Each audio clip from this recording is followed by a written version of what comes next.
So when starting your school garden, whether you're starting to design with students and getting their input, it's really important to think about phased design. Usually when we say school garden, some may think about, oh, I need to have a large number of planter beds to get started, but that's actually not the case. I would encourage anyone who's thinking about starting a school garden, first, start with your school garden team. And as you're building your school garden team and the sustainability, understanding where the funding or how you're going to support continual growth and all the things that gardens will need, it's really important to think about that piece. And while you're thinking about and building your team and your funding, you can start in a container. There's a lot that can grow in a container garden very, very well. So I certainly encourage, even in doing design exercises with students, talk to them about phasing, like, well, maybe we'll start here first, and maybe we'll do this next part second. And that's very helpful for overall sustainability, to allow you to have a longer term plan that you can carry out when you have this great support.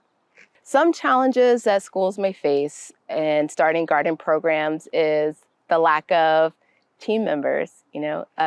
Plants are always growing, so it requires a lot of work to make sure that they're harvested from or pruned from, or to make sure those pests that are inevitable to come every once in a while are out of the garden, right? So it's really important at the onset, again, to have a good team.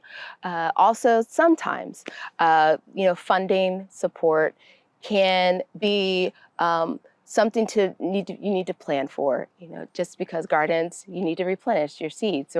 But I would encourage, in addition to finding a team, in addition to having phased design, starting small and then expanding, I'd certainly encourage you to reach out to local organizations, or there are a number of grants.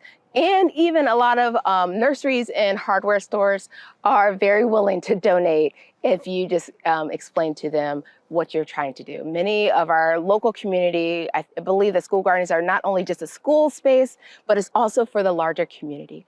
And oftentimes, many community businesses will partner along with schools to help them in that way.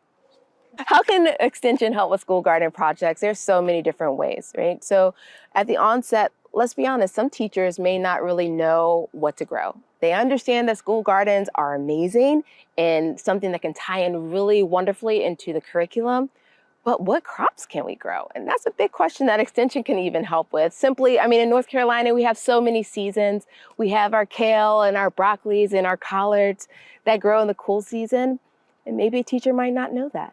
And then helping with spacing and all of those things, and then even our warm season crops. So at the onset, helping to think about what plants are best to plant, but then also helping to working with administrators and teachers to foster those and help bridge those connections of community partnerships.